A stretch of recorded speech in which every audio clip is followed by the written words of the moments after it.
fuck.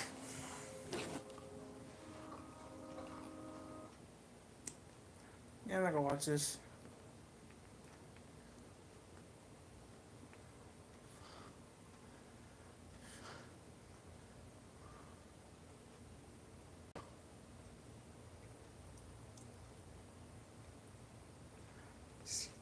Does he think it's a date or not?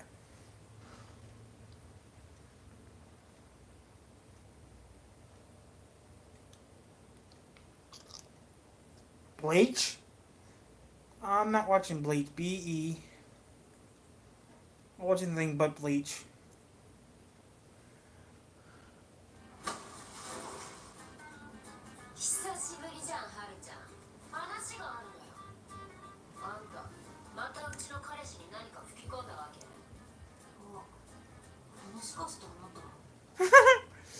uh,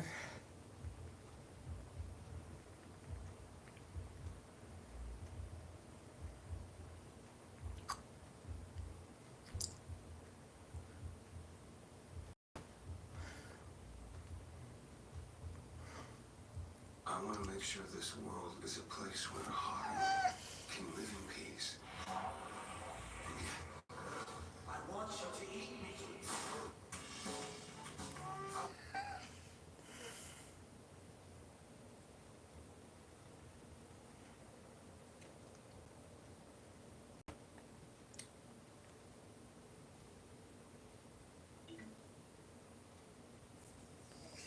or 10 o'clock. I'm gonna do Beastars. Eventually. I got a few more months before I have to finish it, but I can finish the book series before the new trailer comes out.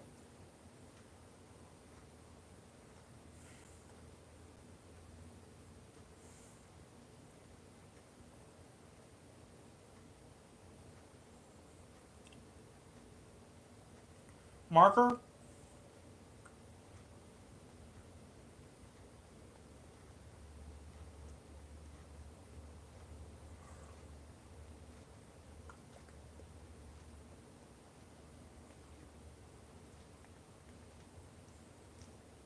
And marker? There we go, that's better. I'll look at that later.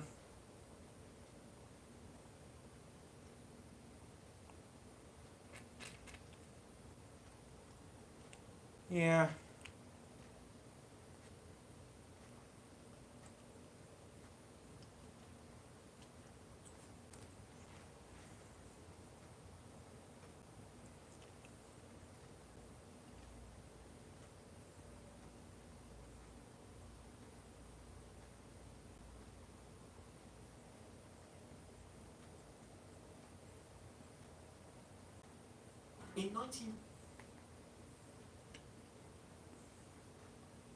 In 1970, SeaWorld opened its second location, not in the city of Orlando. That would arrive later, but in, of all places, a small town outside of Cleveland, Ohio. Built opposite the long-standing Geauga Lake amusement park, SeaWorld, Ohio was the first attempt by the company to expand eastwards. Home to tropical fish, dolphins, seals.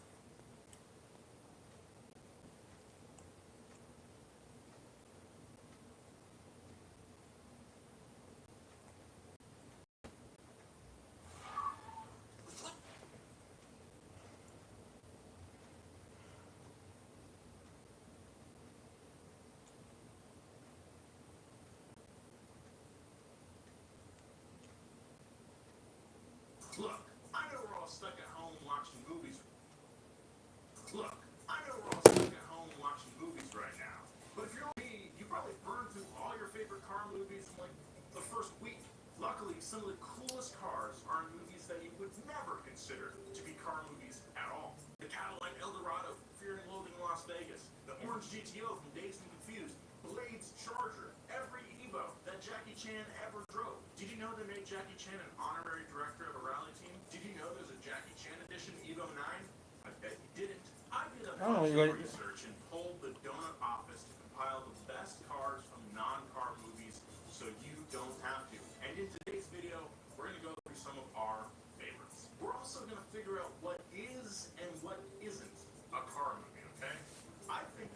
war movies should be considered car movies. But Back to the Future, not so sure. It's iffy. Back to the Future is on the border. As always, let me know if I missed some cars on this list. Please leave a comment, because for the first hour that this video is out, I will be in the comments responding to you. I'm going to converse with you. So leave a comment, and I will maybe respond to it. Big thanks to our main source for this video, the Internet Movie Card Database. They did not sponsor this video. I don't think they have a budget to. Let's start with number 25. Ace Ventura, When Nature Calls, is widely Never seen it. for a certain scene with a fake rhino, one of the funniest scenes ever. One scene that often gets overshadowed, though, is one of the most unique car chases in movie history. In it, the villain, Vincent Cadby, is running away from Ace, and he drives off in a Land Rover 88 Series 2A, which, in its own right, is a pretty sick car. But it's not the car I'm talking about. Ace runs out after Cadby and passes a few more Land Rovers before jumping into a safari camo monster truck. This 86 Chevy S10 was actually a legit monster truck called Push and Stomp, owned and built by Greg Schmidt. This truck did a few shows before being repainted in camo to appear in the movie. I would still like to drive a monster truck because of this movie, and it's just hilarious that it's an Ace Ventura movie that makes me want to drive a monster truck. Oh, he wants to go off road. 2006's Children of Men starred Clive Owen as an unlikely shepherd for the last surviving baby in the world. Definitely not a car movie by any stretch of the imagination, but it has some really cool cars in it. They have some amazing chase sequences using some amazing camera car rigs in this movie. Check out the behind the scenes of this film if you haven't, if you like that kind of stuff. Most of the cars could be considered boring, realistic cars. You might remember the Fiat Multipla or the Citroen CX Estate from this movie, but neither of those cars is my pick. That goes to the 2000 Bentley Arnage Red Label that Clive Owen is driven around in. I know I'm kind of missing the point of this movie by picking this car for this list, but the Bentley Arnage is way too cool to pass up, okay? This thing is like the Johnny Walker of cars. Produced from 1998 to 2009, it debuted soon after Volkswagen acquired Bentley, and they made two different versions, okay? The What was I talking about Bentley? and the Green Label. The Green Label had a 6.7-liter... So Volkswagen owns Rolls Royce too? V8 engineered by Cosworth, which was previously used in the Turbo R, and the Red Label had a twin-turbocharged 32-valve BMW M62 engine, which was also re-engineered by Cosworth and put out 349 horsepower and 420 foot-pounds of torque. Oh, yeah, baby. I'll be straight up, this is probably not the car I would most like to drive on this list, but it would be sick to ride around in the back with old Clive, sipping cognac and smoking a cigar. Definitely check out Children of Men. It's just so good, man. Freaking Michael Caine is in there. Gives a great performance. Just check it out, man. Children of Men. Oh, wow. A little Zen music on funny.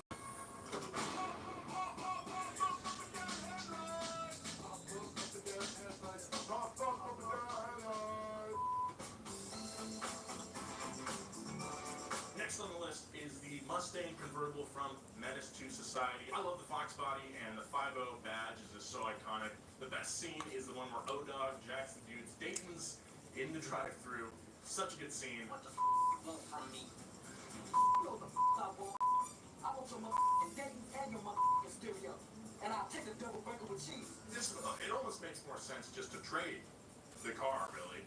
Like, you're gonna, the whole time you're gonna hold your gun at someone, follow them home, they're gonna jack up their car while you're just still holding the gun. It seems like a lot of effort. Also, getting switching a stereo out. Have you ever tried to take a stereo out of a car? It's hard. If you don't have the right tools, it is a huge pain. Not really well thought through plan on O-Dog's part, if you ask me. Double burger, some fries, some cheese. There's one thing I like almost as much as car movies, and that's a good road trip movie, okay? Although they usually center around a car, I wouldn't necessarily call road trip movies car movies. I think the car is more of a plot device or a character rather than the subject. One of the best road trip movies ever is Tommy Boy, starring Chris Farley and my man David Spade. In it, They drive a teal 1967 Plymouth Belvedere GTX, which is a ride. Marketed as the gentleman's muscle car, the GTX usually isn't even mentioned in the same sentence as other muscle cars like the Challenger or Barracuda, but trust me, it is amazing. It is a brute. It is really sad seeing this one get destroyed in the film. Sorry, spoiler for anyone who hasn't seen it yet. But also I get a little excited when I see cars get destroyed in movies. What'd you do? But also part of me does die. It's a very complicated set of feelings. I should probably talk to someone about it. I just don't like seeing cars get hurt. Speaking of getting hurt, action star Jackie Chan drives the most amazing cars in his movies. Frankly, we could do a whole video on just the cars that Jackie Chan drives, and it would be like an hour long, so I'm just going to pick some of the best ones, okay? In Armor of God, Jackie drives a Mitsubishi Colt Mirage Spider down the streets of Croatia while being pursued by a fleet of Pajeros, which are also, in their own right, very sick.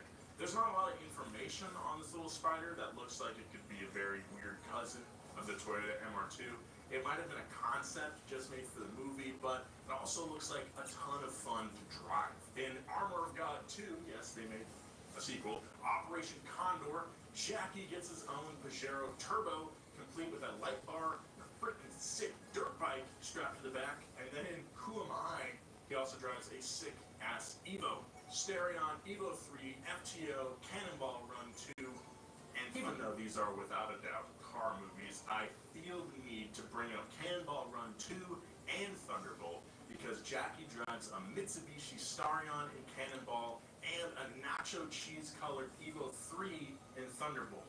There's also a sick Mitsubishi EO in that movie, plus a million other cool cars. Oh, that's neat. Good job, okay? Jackie Chan loves using Mitsubishis in his films. He actually played a Mitsubishi factory worker in a few different movies. Apparently, he loves Mitsubishi so much that he was made an honorary director of rally art at one point, and they even made a limited run of 50 special edition Jackie Chan Evo 9s, complete with numbered plaques. That's pretty cool. Wow. Once in a while, a movie comes along that breaks down barriers, brings you to tears, and makes you question your own existence. Ali G in the House is not one of those. A Renault 5? It does have a really cool car in it. Ali G drives a bright yellow 1987 Renault 5 GT Turbo. In the context of the movie, it's supposed to be a dumb car driven by an even dumber character. But honestly, I love this car, which I guess makes me a dumb person, which I won't deny. This car is especially cool with its demo body kit and those amazing box flares. Mwah. This next movie answers the question, if you were God, would you even need to drive a car? And the answer is... I don't know what car it was. It could have. I don't know what it is. You're no longer. You are part doing it. Hell yeah, because you can make your car a freaking... A Celine? Okay, that's American. When I was a kid, the S7 was probably one of the sickest supercars in the world, and how could it not be? The S7 has butterfly doors, the twin-turbo V8 making 550 horsepower. I will admit, when I was a kid, I didn't really know what those numbers meant. I just thought the amount of vents and there's just a lot of vents on this car. It looks like a cheese grater mixed with a shark, which now that I think about it, is a terrifying animal. Anyway, the S7 was also one of the lowest supercars in the world at just 41 inches tall. That's only an inch taller than the GT40. 41 do be bigger than 40. Math boy. An honorable mention goes out to Bruce's 280Z. Oh, yeah. Before he turned it into Celine. Y'all know I'm a Z boy, right? Check out our high-low series if you haven't already. Side note, we have new shows. We have shows every day of the week now. So hit that subscribe button and hit the bell so you never miss one. Next and Zed. Kruger, car bra and perfect luggage rack. I'm done with that.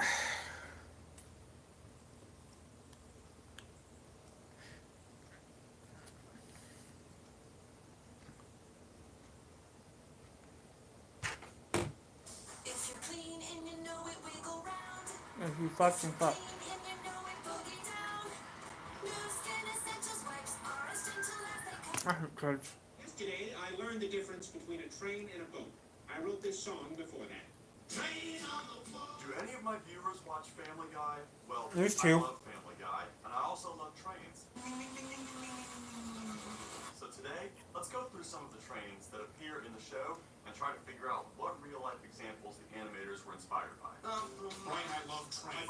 Love trains. In Season 4, Episode 24, we see a passenger train arrive in Quahog.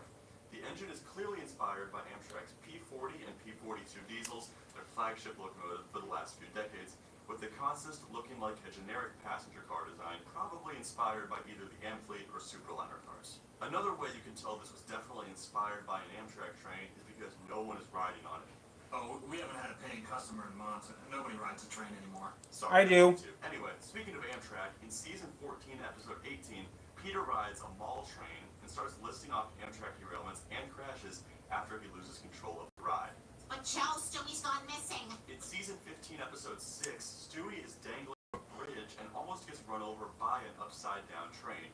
The locomotive itself looks like a pretty generic freelance North American steam engine, and I'm not entirely sure what's going on with that wheel arrangement, but there is a pretty faithful recreation of a slope-back tender, which were a unique style of tender commonly used in yards and switching areas to provide the crew with greater visibility. The rest of the train is pretty much just freelance generic rolling stock designs. In Season 2, Episode 15, we see this absolute monstrosity of a locomotive design. As cursed as this thing looks, I do think they probably got some inspiration from either a Union Pacific FEF or a New York Central Mohawk, since it appears the engine has those classic smoke deflectors. Guys, anyone know when the next train is scheduled? Don't worry, if a train comes, I'll warn you in slow motion. Train! Now here is one that we know for sure had a real-life inspiration, since it's a parody of a live-action movie. Season 7, Episode 15 is a parody of the classic film Stand By Me, and faithfully recreates the train bridge scene in that movie.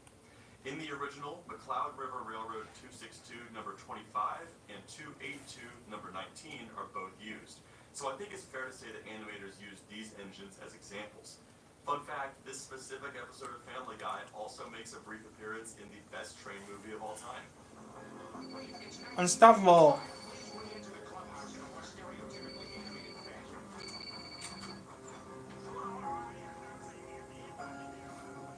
In Season 20, Episode 15, Meg jumps over a train while in a police pursuit. This locomotive is definitely inspired by a traditional GP or SD style of EMD locomotive, with the paint scheme likely pulled from the BNSF.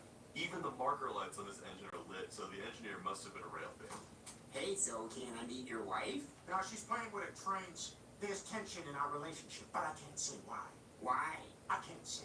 In Season 20, Episode 14, Lois is depicted as the train guy and has a pretty cool model train layout and a lot of alcohol. The train she is running is another EMD-style diesel with a paint scheme reminiscent of the Nashville, Chattanooga, and St. Louis. More interestingly, though, the station on her layout seems to have been derived from Nafford Station in Thomas & Friends. Here's one last honorable mention. In the Family Guy spin-off The Cleveland Show, we get to see what Thomas himself is like in the Seth MacFarlane universe. What's that, Thomas? Choo-choo! That's all I got for today. Be sure to subscribe and stay tuned for more videos coming real soon. Booking.com has all kinds of stays.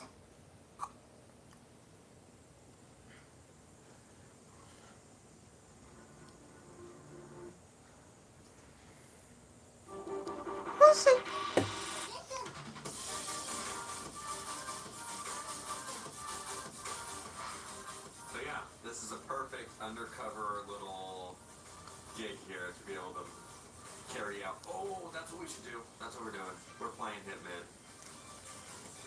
We're playing Hitman. Yep. Are we? Against the cop. Oh my god! Oh my god! That one's the most aggressive road rage I've ever seen. You got to be fucking good stuff. Hold on. Oh, Where? no, there's a sheriff in that to look to the right. You suck. Oh fuck! You were about to get out of the car and beat some ass. Oh man. Motherfucker ran me all the way onto I the saw sidewalk. that. That was God. intense. Broke their fucking windshield. Oh, wait till it goes green, motherfucker, and we get a couple blocks away from this cop. Yeah, he's probably looking like a motherfucker.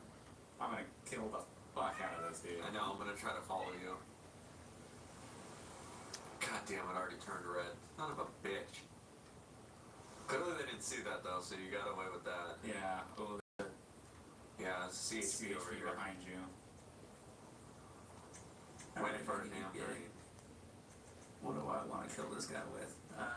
Let me get down there if you can. I'm gonna take this left-hand turn. Kill him with a baseball bat. Good. Beat him to death. Can I get a green? Oh my god, even in a video game I'm fucking sitting here hella long. You want to be down here before I kill him? I would like to, but I gotta make a U-turn, a whole bunch of shit, so... Alright. Well, I if you gotta can't get sit in front of him, another like, fucking red. block him in. Shit, the sheriff's behind me. Oh, he pulled out? Yeah. I'm just gonna keep following this guy. I'm gonna road rage enough that I'm gonna follow him wherever the fuck he goes until I can kill him.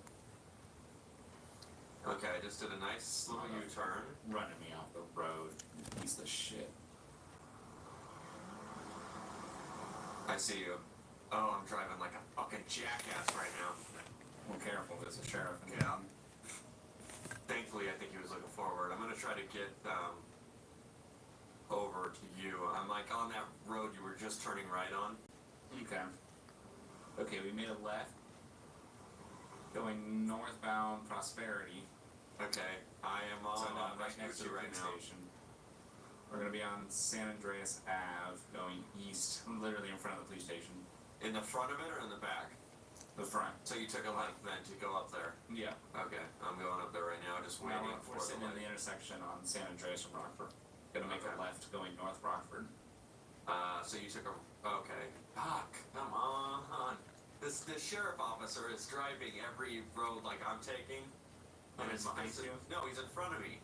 So he's turning every turn I'm taking before I even and it's frustrating. He's as probably fuck. like, why is this motherfucker following me? God, but I'm using my blinkers and shit. Okay, he's going straight, I'm going left. So I'm gonna be going in front of the police station here. Okay, I'm going. We just turned north here on Okay. Rockford Drive. There's a Sheriff Tahoe. So you went straight? Left. Oh, okay. Oh, I see you. I gotcha. Perfect. Yeah, it's Still a beautiful behind this fucking guy. slick top. Yeah, it is. Still behind this dude. Yep. Whenever you get I up on kill you. that motherfucker. When you get up on me, I'm gonna go around. I'm gonna block him off, and you pin him from backing up. Okay. I'm gonna pull him out and beat him. Good. Good. Run me off the road, motherfucker. Come on. God damn. Hopefully he turns off of the main ass streets here. Yeah, there's a marked sheriff coming up behind you that direction. Okay, we're gonna make a left here on. Yeah, I'm At the movie like a studio. street behind you, and it's I pissing know. me off, and I cannot. Oh fuck! There's there's two sheriff cars over here behind. One behind me, one to the right, and a CHP Explorer across the street. So shit God is damn. fucking real. I didn't do Well, anything though, so Yeah, as long as we can get this dude on a side street, we should be good. we should fuck as long as you get him on We the should side fuck. street. Good. Yeah. All right. I was gonna say, wait. Oh, what are you doing? Who the fuck stops there? You stupid fucking idiot! God damn it! She's dead. She's fucking dead. Did you kill somebody? Yeah. Oh shit! Did the cop stop you? Oh, I'm right behind him. Or they're right You're- behind me. Fucking bullshit, man. So should I kill this person then? I guess. Fuck.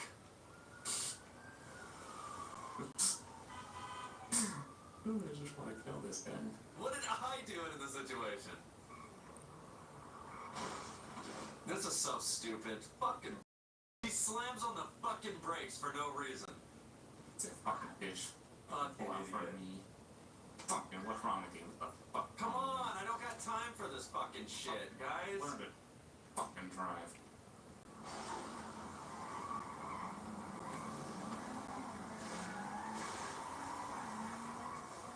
Ah, fuck. So bullshit. I was doing pristine driving too.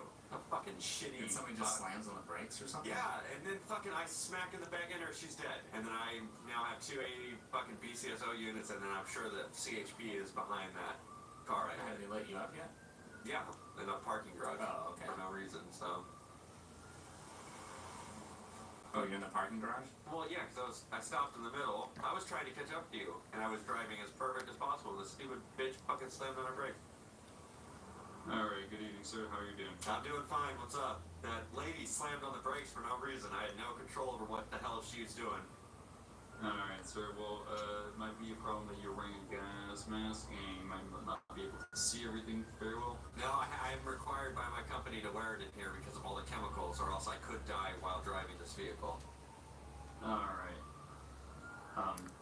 That's not a great company to work for, but that's... I gotta make money. I mean, you can't knock me for trying to make money. Yep, yeah, it's a bug's death. My fellow deputy here reported dispatch that you were following him for multiple miles. No. What? Are you kidding me? Just because I'm taking turns doesn't mean I'm following someone. And then he went straight and then I turned left, which I had my blinker on even prior to him.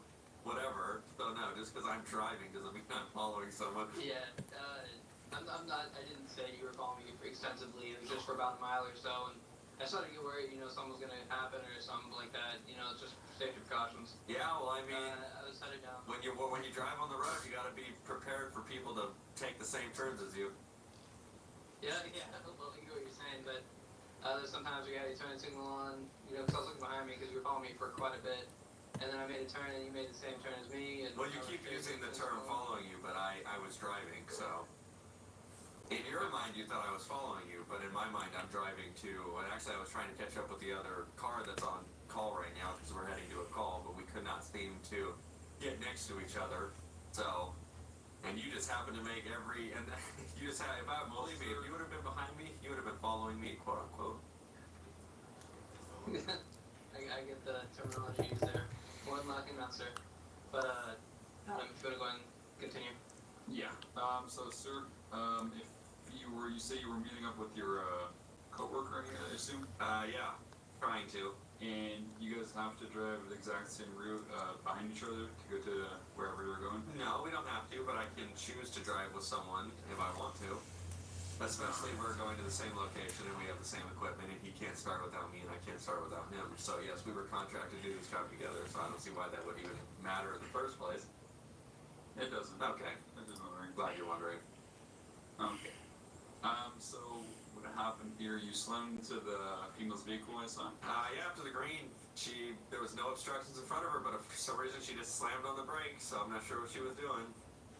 Well, woman. Oily, shiny, dry, and tight. Yep, it's me. Your Any damage on the front end? No, I'm fine. I mean, we did have the female drive on, so I assume she was all fine. oh, she was fine. Oh, she looked a little slumped over, but as long as she's good, then that's Yeah, so she came back up with the highway and then it'll look good. okay. Perfect. So what I'm gonna do is I'm gonna give a verbal warning for the driving, and you can go ahead and continue your way, alright? Perfect. All right. Have a good day. Oh shit! I didn't even see the traffic stop of my colleague over there. What the fuck? Dude, yeah, I would prefer if you do not wait here. I just continue your way, okay? Okay. Alright, Me too. Alright, thank you. So I think I've heard that you and this gentleman in the other vehicle here are working together on a project? Yeah. Alright, well, yeah, I can understand why you wanted to get down here once you got pulled over, but you were booking it pretty fast down that street when I caught you, and it got pretty erratic when you pulled in. I just felt I needed to make sure that you, What, you mean like pulled into the parking garage? well, it was a pretty aggressive turn, but you were actually moving it pretty fast down the street. Oh. That was really I don't- around.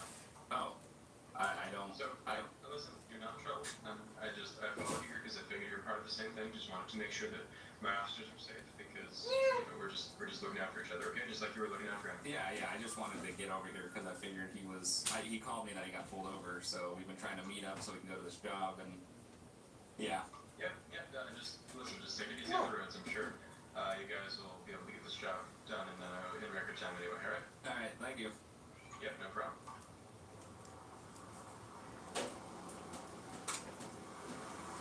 I was wondering why that motorcycle officer was following me for a while. Yeah, I didn't. I had panned the whole direction the other time, and I finally, like, at one point, decided to turn my camera, and I see you over there with the cop, and I'm like, what the fuck? Well, I pulled in the garage because you're in the garage, and as I was pulling in, I looked behind me. There was a bike cop, and I was like, oh. So I went all the way up to the top, and then all the way down to the bottom. And then when I get to the bottom, he lights me up. And I'm Turn like, what the left, fuck? and then turn left at the intersection. God damn it, go straight, then I'll meet you down there. Yeah, I was just not expecting that. Yeah, I wasn't sure. Oh, I don't know where it was. where did I get out? Oh, this is a street. Okay. This does not even look like a street. I know. The yield, so I can sit here as long as I want. Is that a street? It is. It's like an alleyway that leads in. I knew I wasn't expecting it. I was like, That's yeah. weird.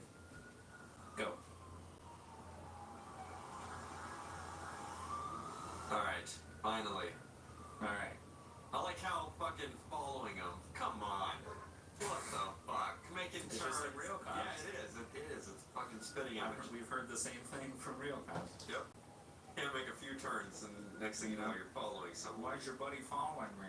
Yep. Oh, yeah, because I make the same two Because fucking you're turns as following you. the guy I'm following, so. Because you're following the guy you're pulling over, dude. Yeah, shit. Fuck. Alright, fuck this. Real life situations, always fun.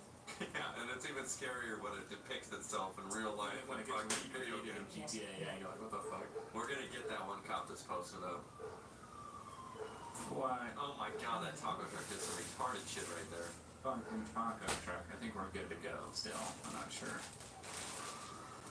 What is up with this taco truck? Doing some ridiculous shit to get them tacos to the world. Jesus. God. That guy. Alright, we gotta find a cop that kinda is just chilling. There has to be one. There's the Tahoe in front of us. Oh shit. Should we follow?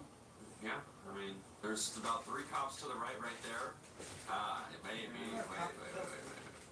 I just think shooting all those cops. There's a cop parked. I know. Don't, bitch. What are you doing? Alright, I'm parked up in one of that little thing that we went through. Should I get out with the fucking mini Uzi? That's what I wanted. Okay. I'm still following this Tahoe. Okay. Whenever. Fuck, there was an Explorer in the fucking parking lot, but then he moves, of course. Surprised no one's on here. Once more with Michelin acoustic technology. Reducing Time to go. Yep. carbon Then we're gonna be on for how long? We're gonna be on. Oh, if someone pops on here, it'd be nice. No one's on here. That's surprising. Need a toolkit? There's 3 great options from Harbor Freight. The Pittsburgh I wish 130 you- kit is compact, or Wait, we're at 90%. Black was essential. Perfect for home repairs. and 90%. DIY. Wow. The 225 I stand for it. Look outside. You wanna go outside? tools for even Make up your mind. Look outside. And We're going outside. mechanics tools. My mom's gonna be pissed when she finds. I'll wait until I tell her. Wait till mom's something important. What? I let you outside. You don't want to go outside? I'm not going outside because I'm eating lunch soon. I just got pulled the fuck over, but I'm trying to look at my map right now. You have no idea. The vehicle's kind of just rolling amongst itself. I have no idea what I'm doing. And you're about to. Fuck! Stop now I'm the getting screaming. pulled over by this I look fucking outside. aces. You don't go Fuck! outside. Should I just kill him? Yeah. Where are you at?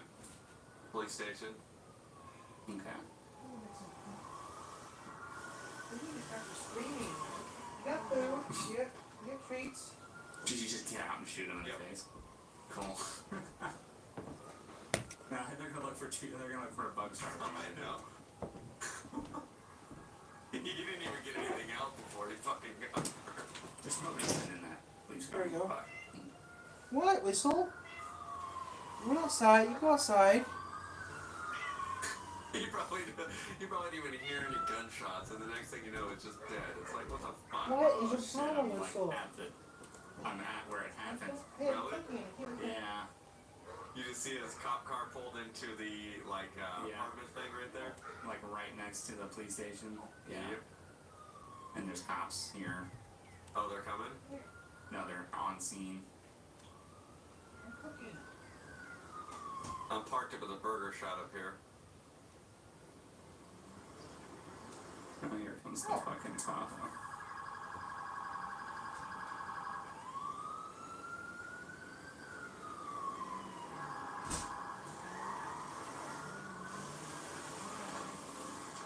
I hit the top end with bullets. I'm starting it, Bugs. Better be ready. Tomorrow they're gonna resume work. Shit, he's coming back up this way, I think. Against tomorrow. Yep, he's flipping. He's actually going in the police station.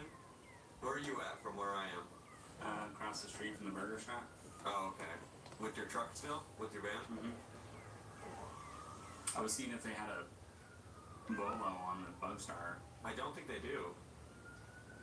He's out of his vehicle, crouched next to it with his gun out. Do you hear those? No. You don't hear the gunshots? Fucking motherfucker. No.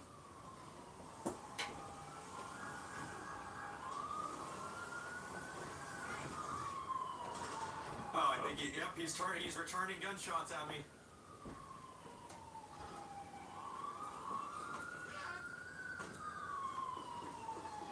Yeah, he's returning fire.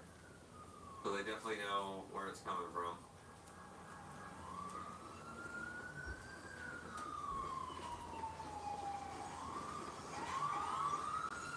Oh, I just shot a fucking bystander. Where are you at? I'm in the burger. Just jumped over the wall.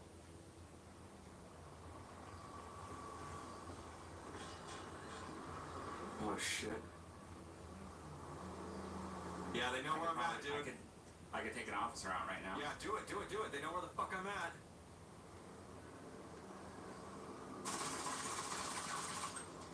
One's down. Oh, fucking got me. Bitch Oh, ass shit. They got me. Dead. It's so quick. We suck at being criminals. God. I went around on top and I killed one from the top and I didn't realize there was another one in that area. Fuck me. Yeah, one was playing like hide and go seek with me throughout alleyways and houses, and I'm like, how the fuck do you even see me? But I guess he might have saw me jump over the wall. God damn it. Wait a second. That Explorer over the street looks pretty open. Yeah. What about that? But no one's on here right now. Yeah, I killed him. Oh, you did? Okay. Uh-oh, I think this cop's turning around. Oh, motherfucker. Runs over across the street in enough time. Motherfucker.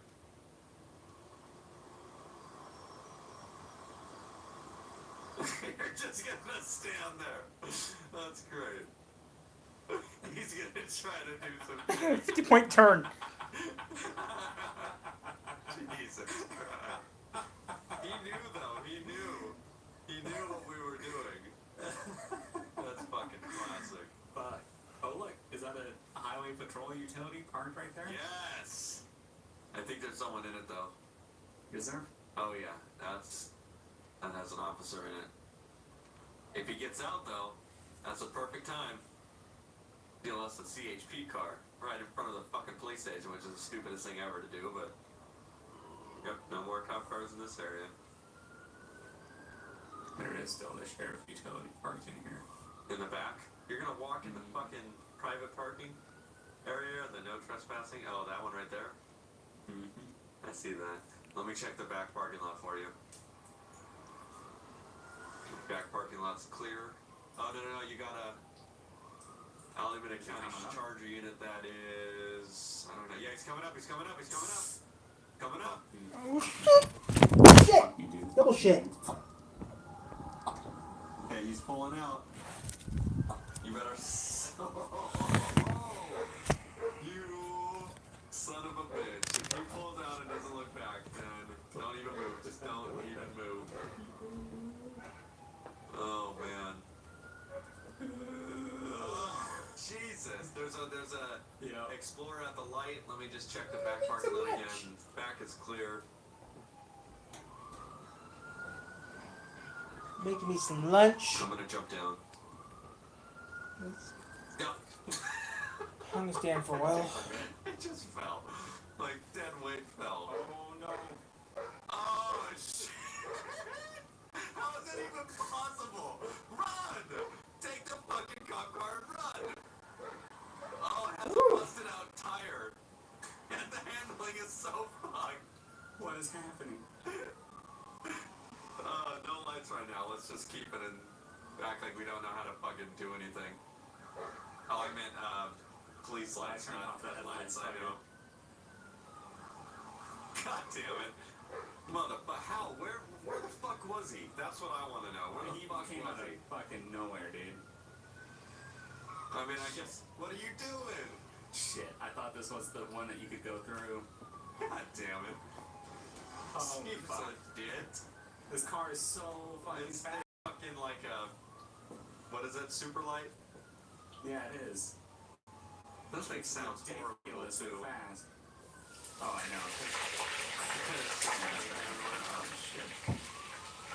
Oh shit, this takes us to the police station. Good job. Oh my god. Oh my god. Oh my god. Oh my. Yep. Oh, if he would have behind you, he could have trapped you right there. Yeah, he could have. It's much. This sheriff car through it.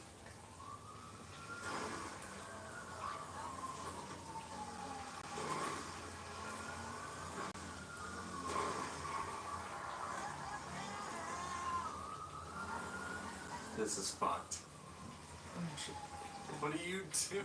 Oh my god, this is just. Oh my god, this is the most unlegit shit ever.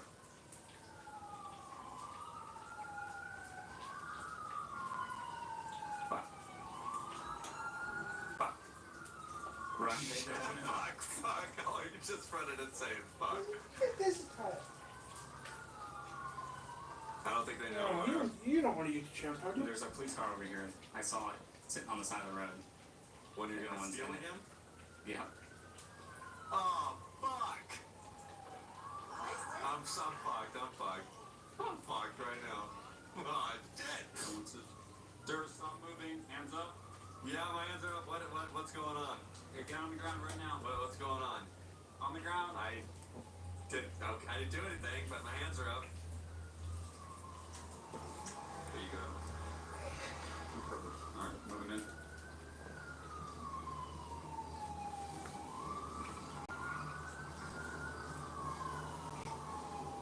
Alright, sir, follow me back to my vehicle right now. Shit! Okay, face my vehicle. Is this the driver or the passenger? Do you know? Hey, it's the passenger. Driving That's a fine. white Mio Mach. Pretty bad for 27 after. Alright, sir, go ahead and step in my vehicle.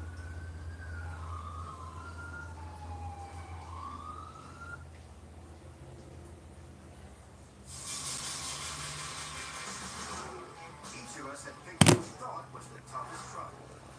I, of course, chose the Ram, 10 of the Ford, and Rutledge the Chevy. And we were having a competition to prove who had the best. Tanner and Rutledge each had one victory. Yeah, that's like a rock, baby. So we drove high into the hills for our third test.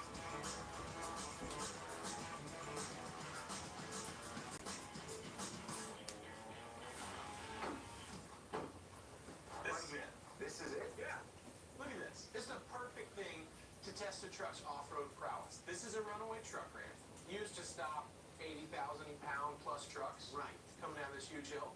Yeah, this is like rock quicksand. This stops 80,000-pound trucks. Right. The problem with the plan, and I respect your, wanting to try that. Sure. Make out of this in the Chevy.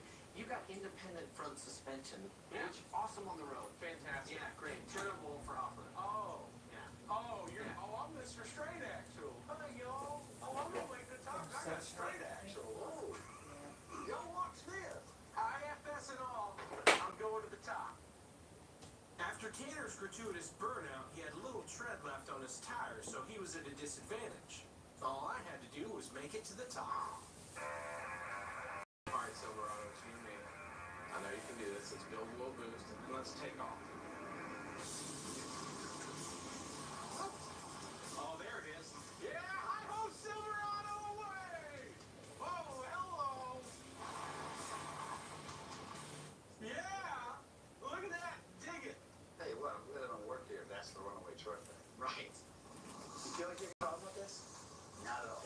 Oh, Daddy! Rutledge made it up the hill with ease. Now all I had to do was get to the top, and we would have Tanner exactly where we wanted him. Okay, go for it. Goodbye. That's it. See? Step by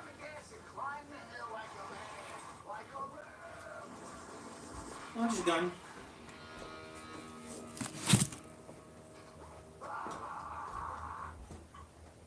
That is just crazy. Our trap was set. Tanner may have thought this was an easy challenge, but a slow climb like this requires good traction. Are you ready? There you go. That's digging. We are really going for it. You see that solid axle in the jump ring? He's fat. He's fat. He's fat. Come on, you're super! You're super! Yes! That's it. Okay, one more try at it.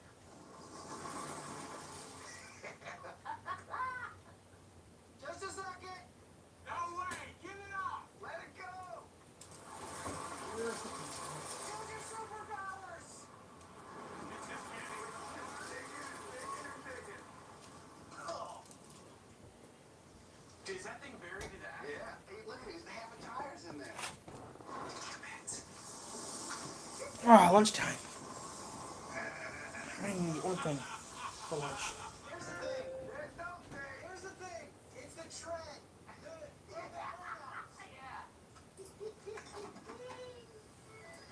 You know what? You're absolutely right. That was a pile of super duty. If you hadn't spent all that time riding circles and donuts around us, you'd have plenty of Shits and giggles my dick. Burnouts. You won't Thursday. Because I know. You're gonna be up for days. it feels so sweet when you suck at something. No. Oh, it feels good. You know what? I'm not done here. There's more. I think the Chevy can do way more stuff than this. I know the Ram can. We had successfully given Tanner a beatdown. But our toughest truck challenge wasn't over. The real test for a pickup is towing capacity. So we set out once and for all to see who had the toughest truck. I'm telling you, this is a great plan. This is a great plan. Remember those words. Towing capacity. What's yours? 24,400. Yeah, I know. But that's super duty, so it's obviously on a different scale. Mine's almost 30. What? What? It's 22. Yeah, okay. That's almost. I'm just a little bit. I'm 21.7. Just a little 21.7. So this is what I'm ready for. What do you got? Well, look, here's the deal. We've seen all the commercials when people test trucks. It's always, oh, you can outpull this guy pulling a boat or a trailer. What does it have to do with telephone poles?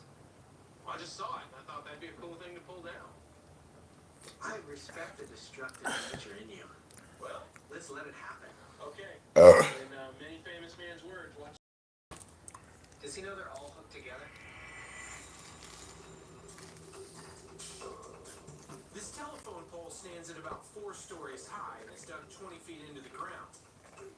Pulling it down is a perfect way to demonstrate my Chevy's towing power.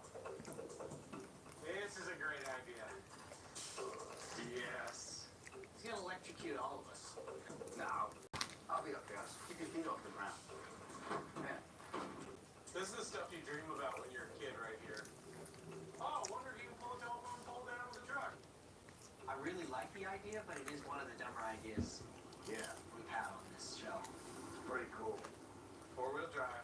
Chevy, I know you can do it. Here I go! Here I go!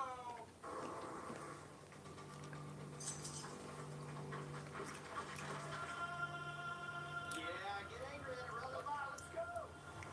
I'm in full support of whatever's about to happen.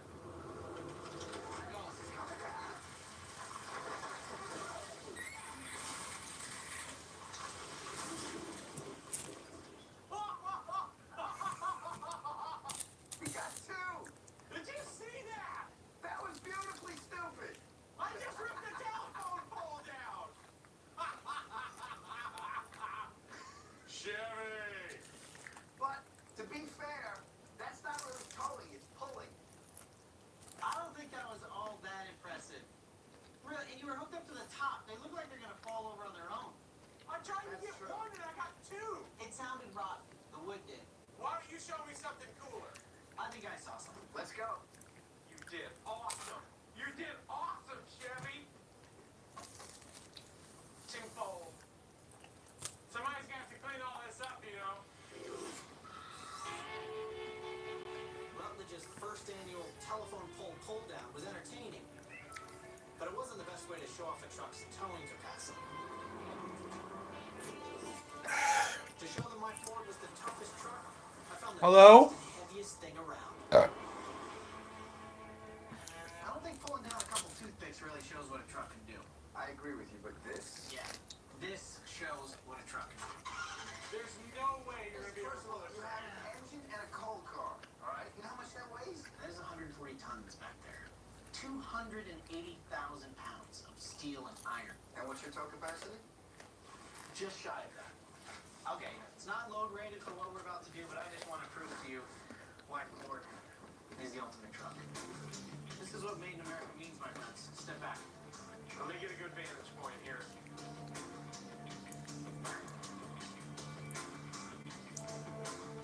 Yeah? Oh, you almost got it. Come on. That rope's gonna snap. Keep going. Come on. It's moving. It's moving. Yes! That's what I'm talking about. There is no way he is pulling a train right now. You kidding me?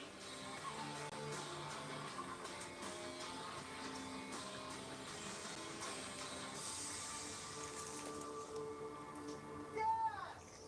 Yeah, but it's on wheels. Yeah, it's on wheels. Doesn't count. You're right. You know what? Doesn't count. It's a train. On wheels. No big deal.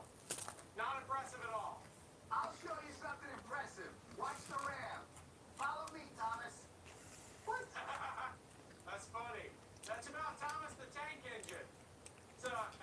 It's a kid's show. Thomas, he's a train. He's on an island and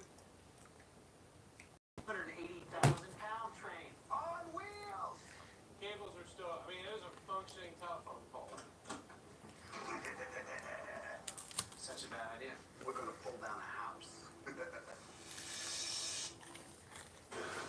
Our toughest truck challenge had come down to towing capacity. Tanner's Ford pulling a 280,000-pound train was pretty impressive. But I was ready to bring down the house. Such a bad idea. Come on, baby. Let's show them what a ram can do, huh? This is going to be great. Total catastrophe. Ready, fellas? Is there an answer to that question, really? Here we go. Do you feel confident in his ability No, to do he's this? gonna mess this all up, and it's a house. Sir, open. Oh my God. Hey, you're just digging a hole. Well, that was impressive. Once you figure this out, this should be good. Remain calm. All is well. That house is just laughing at you. Now he's going to yank it now. Oh, this is going to look bad.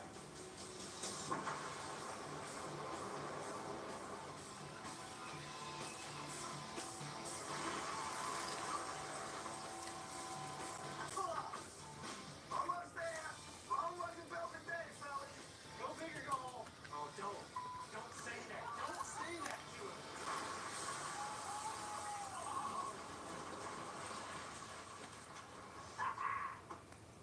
I think you did it. I'm pretty sure you just pulled that house down. You pulled this house down. I feel like a lot of asbestos just went into my lungs. Are you okay? It was a train truck. That was awesome. Yeah. So, I think we proved that the Ram is the toughest truck. The house is, first of all, it's not as heavy as the train.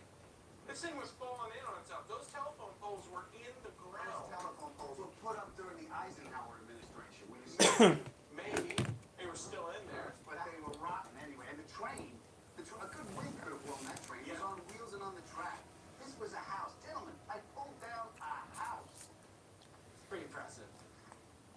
You took a lot of tries, though. We need to go for these people. That's actually a good call. Gentlemen, I hope you're paying attention, because that's how you prove you have the toughest dually. You pull down a house. I'm kind of confused at what that has to do with having a dually. Like, basically, people buy these towed anything. There's no description when people look at a magazine for trucks. Let's see. Has it pulled down a house? Oh yeah, it has. Has it, over its load capacity, pulled a train 8 feet? Oh, that's not on there either. Wait a minute, honey. This pulls down telephone poles. This is a truck drag. There's a footnote for that. And for drag racing. Who buys pickups for speed unless you're robbing a Walgreens in Georgia? I'll tell you who buys trucks for speed. Everyone that buys a cool truck. Thank you. You beat me back 4 inches? Maybe? I don't think that matters. I beat you. You smoked the tires in the burnout, and then we tied on the truck ramp, which means a Chevy is the strongest truck in America. GM.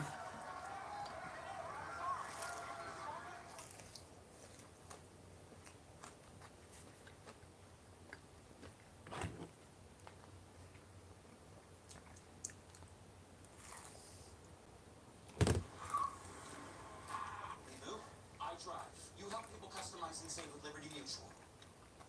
Sparkle cleans everyday messes, and it won't clean out your piggy bank. March 11th, 2011, 2:46 p.m.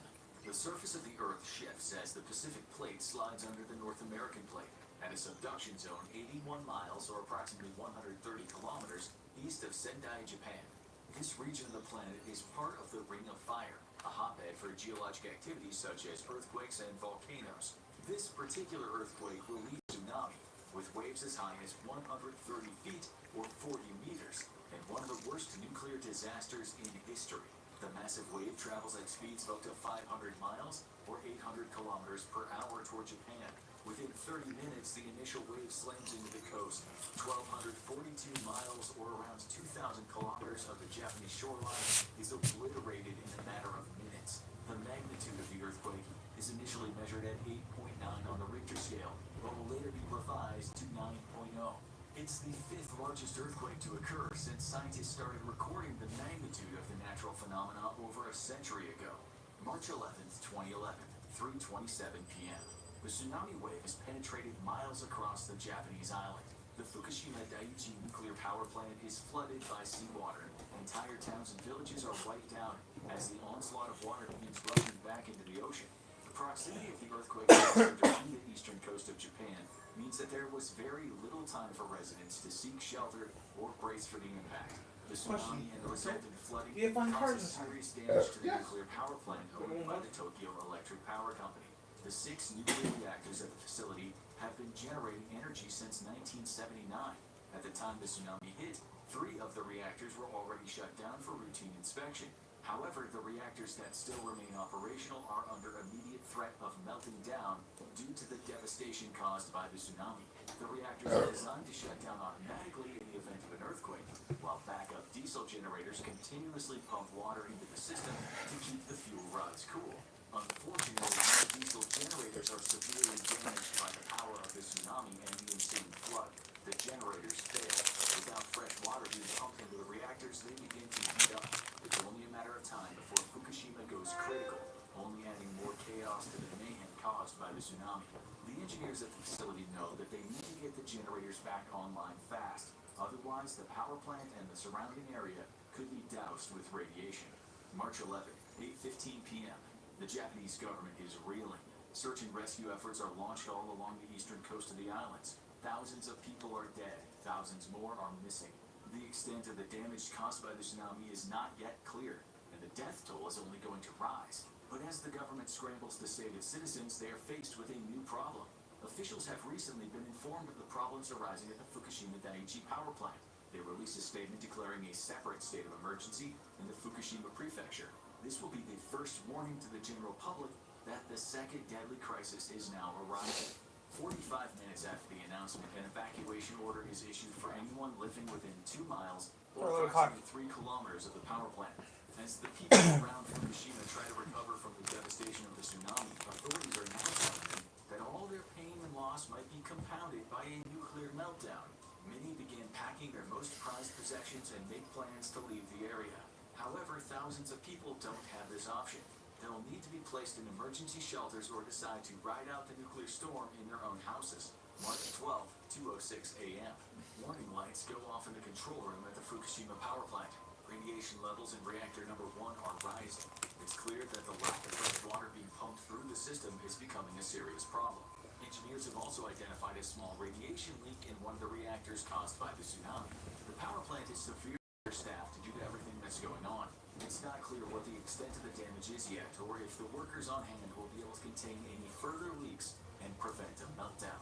March 12th, 6:46 a.m. The pressure in reactors 1 and 2 begins to rise. The fuel rods are becoming so hot that the water in the coolant tanks is beginning to boil. Steam fills the chamber as more and more water evaporates from the intense heat. The electric power company confirms that radioactive substances are leaking from the power plant. A reading conducted by Japan's Nuclear and Industrial Safety Agency discovers that radiation near the facility's main gate is more than 8 times normal levels. They detect high amounts of cesium-137 and iodine-131 in the area. Officials at TEPCO ordered workers to begin pumping seawater into reactor number 1 to keep it from going critical. The salt in the water begins to corrode the piping and the pumps in the reactor. This could have disastrous consequences down the road. At the same time that salt water is being injected into reactor 1, reactor number 2's water levels begin to drop. Japan's Nuclear and Industrial Agency, which is keeping a close eye on the situation, concludes that the radioactive cesium escaping from the nuclear power plant is likely being caused by the melting of fuel rods. March 12th, 6:22 p.m. A buildup of hydrogen has begun growing in reactor number 3. As the temperatures rise, huge amounts of water are evaporating from the cooling tanks. Suddenly, the excess hydrogen in the chamber ignites, and the roof is blown off the top of the containment structure, injuring 2 plant workers and 2 subcontractors who were trying to get the reactors under control. The explosion itself does not damage the reactors, which is extremely good news for anyone still in the area or working at the plant. The containment structure, however, is not so lucky, as the blast causes a partial collapse. If the engineers and workers at Fukushima Daiichi don't work fast, a catastrophic failure is imminent. 2 hours after the explosion, residents within 12 miles or 20 kilometers of the power plant are ordered to evacuate. Around 200,000 residents flee for their lives. As authorities try to persuade everyone to seek refuge outside the evacuation zone, they also proclaim that no radioactive gases have escaped from the reactors yet. This seems to be true, as radiation levels around the power plant have begun to fall. Workers continue to flood the containment structure around the overheating reactors with Stop screaming, girl. Whatever you want. temperatures down. A large You're not going outside. You were already outside today twice. Fukushima and surrounding areas are distributed to residents who live the closest to the nuclear power plant. This is done to help prevent radiation poisoning in the early stages of the Fukushima Daiichi disaster. March 13th, 3:20 a.m. A group of 90 people who have been evacuated from their homes near the power plant are put through a series of tests. The goal is to see if anyone has been exposed to high levels of radiation and to get a better idea of how bad the situation is. 3 people in the group test positive for radiation exposure. There's clearly a radiation leak at the Fukushima nuclear power plant. Chief Cabinet Secretary Yukio Endo warns TEPCO and the agencies involved in the containment process that there is a very real possibility that reactor number 3 may incur another explosion. March 14th, 11 a.m. Workers run for their lives. Hydrogen levels in reactor number 3 are increasing. The pressure is growing, and it's only a matter of seconds before there is another blast. The hydrogen combusts. The cooling system at reactor number 2 suffers a massive amount of damage. 11 people, including employees, subcontractors, and 4 civilian defense workers, are injured during the explosion. They are carried out of the wreckage, decontaminated, and loaded into emergency vehicles that bring them to a nearby medical facility. One of the walls of the containment structure collapses. Now the structure is missing a side and its roof. However, officials still maintain that the reactors themselves are contained, which should help reduce the amount of radiation escaping from the power plant. To increase the effectiveness of the cooling process, emergency crews mix boron with ocean water.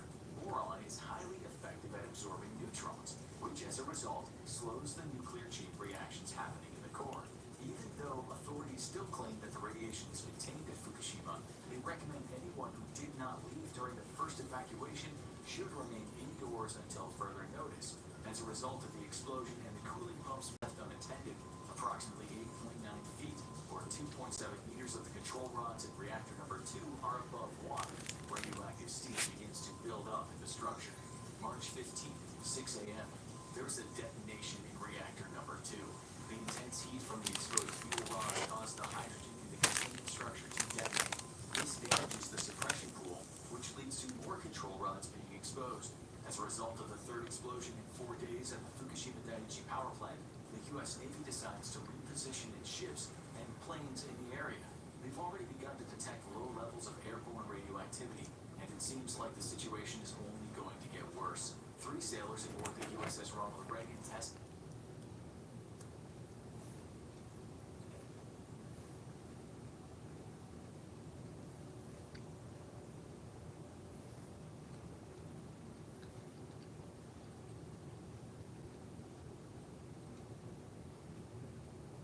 March 11th, 2011.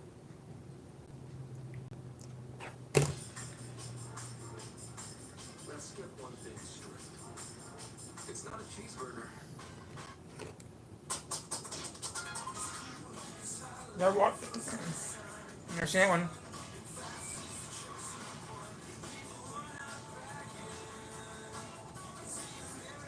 Never seen it.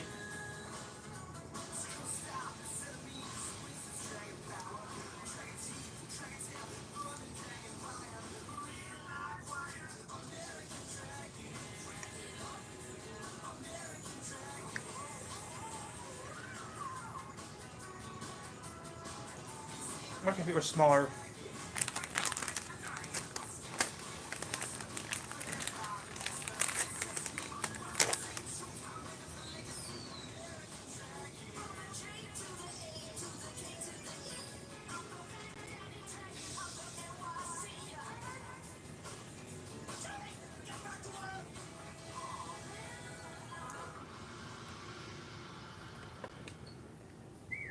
Eddie for broadcasting. Yep, seen it.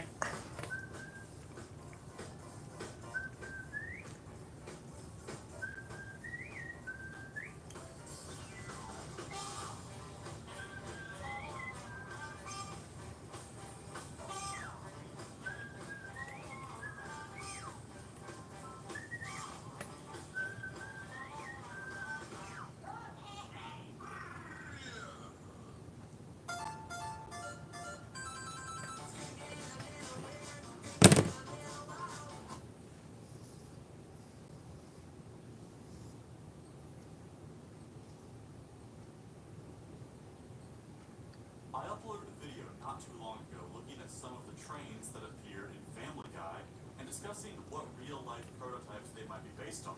That video got some really great response, and a number of people asked for us to look at the trains of the Simpsons. So, here you go. Isn't this dangerous? It's okay, boys. This track has been abandoned since 1900. In season 14, episode 19, Homer and Bart are stealing ties from a railroad that they think is abandoned until a very recognizable diesel locomotive rounds the corner. I there's the number 4, which belonged to an FP45 in real life. I'm not sure if this number had any significance to the show or if it was just random. Interestingly enough, this isn't the only time the ATSF or the War Bonnet paint scheme will make an appearance in this video. In season 8, episode 4, we see Burns riding in his private rail car at the end of an Amtrak train. There's a few layers of meaning to this scene, since private vintage rail cars being pulled by Amtrak trains was a common practice up until a few years ago. The Amtrak train itself wears a paint scheme that directly pulls from Amtrak's Phase 3 livery, and if you ask me, the show looks to be based on either an F40PH or a P30CH. In season 9, episode 21, Lisa shares on her news segment that the Union Pacific Rail line in Springfield is abandoned when a train rolls by just seconds later. The consist includes a reskin of the previous Amtrak locomotive design, numerous yellow boxcars all wearing the UP branding, and a pretty nicely drawn center cupola caboose. It's hard to say if there are any specific UP engines that they had in mind here, since they reuse the same model as previously seen in Amtrak colors. This model makes another brief appearance 10 seasons later in season 19, episode 3, in a Milwaukee Road-inspired paint scheme. There's this brief train scene in season 7, episode 20. The consist feature is all the same generic boxcar design, however, so I don't think that there's enough to draw from here in regards to a real-life basis. Season 11, episode 19, however, features probably the most faithfully drawn train in the show, a red GP7 that I must say is incredibly detailed. Many GP7s wore red paint schemes in real life, including the Frisco, CNJ, and Rock Island railroads, but the one that I think is closest to this illustration is the Burlington route scheme. The Amtrak model from earlier also returns here. The GP7, or generic high hood GP design, makes 3 more appearances in the show. Season 14, episode 14 in a green paint scheme, season 23, episode 17 in a yellow paint scheme, and season 10, episode 17 in a gray paint scheme. It's hard to say if the illustrators had any paint schemes in mind for these engines or if they just picked random colors. So let me know in the comments which railroads you think these engines might represent. This CMD-inspired diesel also appears in the show, which to me looks more like an SD40-2 style engine. Earlier in the video, I mentioned that the Santa Fe will make a few more appearances in the show. This CMD-inspired diesel also appears in the show, which to me looks more like an SD40-2 style. Oh, that's overkill, man. Come on, that's overkill. 8887. That's a little close to. Let's go back to 888. Crazy eights. Earlier in the video, I mentioned that the Santa Fe will make a few more appearances in the show, and here's another one in season 12, episode 4. This looks to be an EMD E6 wearing a fictional green warbonnet paint scheme. Some BNSF SD70 Max wore a kind of similar paint scheme to this, but I don't think the animators were necessarily inspired by those, but rather made the train green to reference the theme of the episode being Lisa's environmentalism. The Santa Fe E6 design makes another appearance in a much more neutral gray and red paint scheme. The plot of season 14, episode 2 revolves almost entirely around the monorail, which I guess is technically a train, so let's include it. I know nothing about monorails outside of Disney World, so I don't have any idea what specific set this would reference in real life. If you have an idea, let me know in the comments. Season 22, episode 8 features the show's spoof of the Polar Express. The funniest thing about this to me is that you can tell they used the Lionel product art as a basis for the drawings, since the angle of a few of the shots are basically carbon copies of the photos seen on Lionel packaging. And just like that, we are down to the last 2 trains that we're going to take a look at in this video, which also happen to be my 2 favorites. In season 20, episode 21, we see a train that, in my opinion, is a dead ringer for a New Jersey Transit GP40PH-2 with matching passenger cars. Even the NJT line can be seen replicated on the passenger car. And my favorite train appearance in The Simpsons is in season 9, episode 16, which features a tribute to the legendary railroad photographer Winston Lee, complete with that NWA design. Yeah, that is pretty awesome. Thanks for watching, everybody. Let me know in the comments what video you want to see next on the channel, and I'll see you very soon. Bye for now. We're potty training. Booking.com has all kinds of stays. This laid-back beach house is right for some. I uploaded a video not too long ago looking at some of the trains that appeared in Family Guy and discussing what real-life prototypes they might be based on.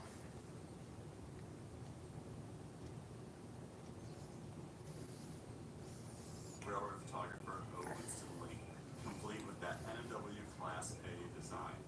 Yeah, that is pretty awesome. Thanks for watching, everybody. Let me know in the comments what video. That is Thomas the Tank Engine, and today he's visiting the biggest train museum in the country, the Illinois Railroad Museum in Union, Illinois. I decided to stop by for the day and check out the festivities. They had everything Thomas and friends at this event, including Thomas Cornhole, inflatables, and even Percy tagged along. Oh, that's nice.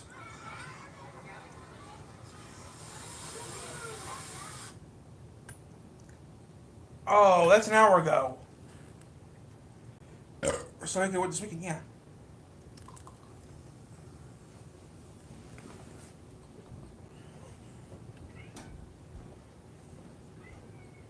You're not going outside. You're already outside today. You're not going back out. You're outside twice today. You're not going back out.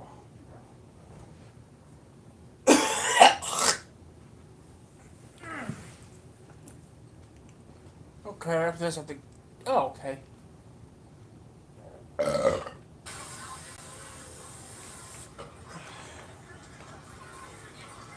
So Thomas and Percy, okay.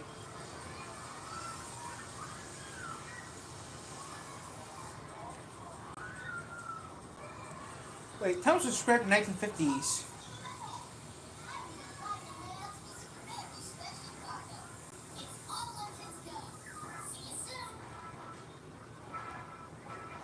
Oh, it's painted on there. Wow. This faithfully recreated one-to-one scale prop of Thomas doesn't actually operate under its own power, so Chicago Northwestern GP7 number 1518 was in charge of transporting the massive crowds alongside Thomas today. Thomas can't really power. Oh, so Thomas was a.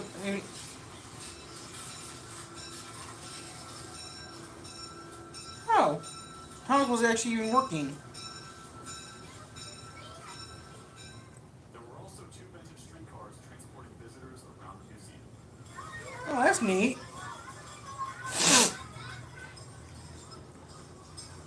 Ding ding.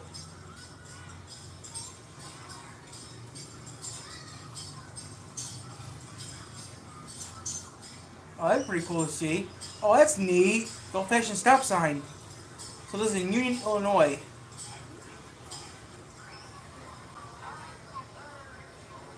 How far is Union from here? I don't know. I'm gonna look into that later. Oh, my knee. Let's take a minute and walk you to Legends of the Train World and follow some excursions around the museum's property.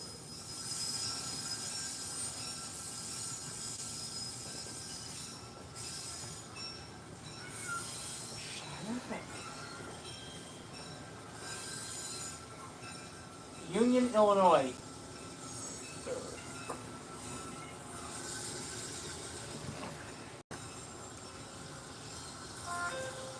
3 hours from here.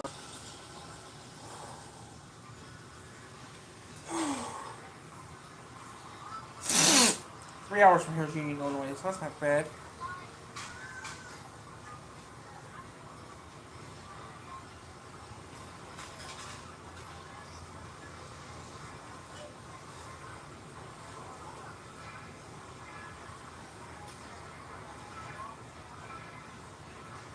Okay, that helps me out.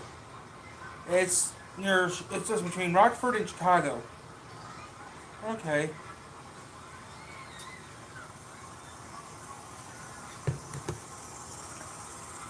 Okay.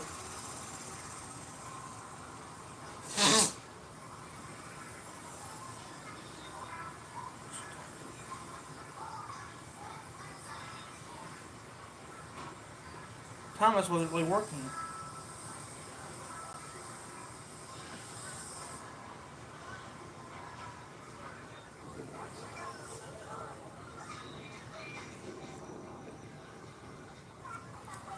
Thomas and Percy with that's pretty neat.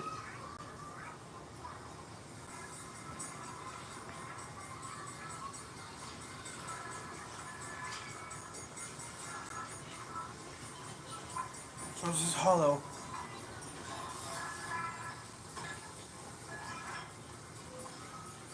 Hello? Yeah? Guys, I know you guys think I'm nuts. But,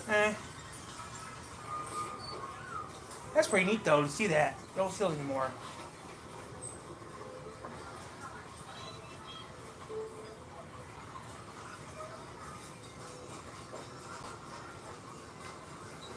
I'm gonna take those off.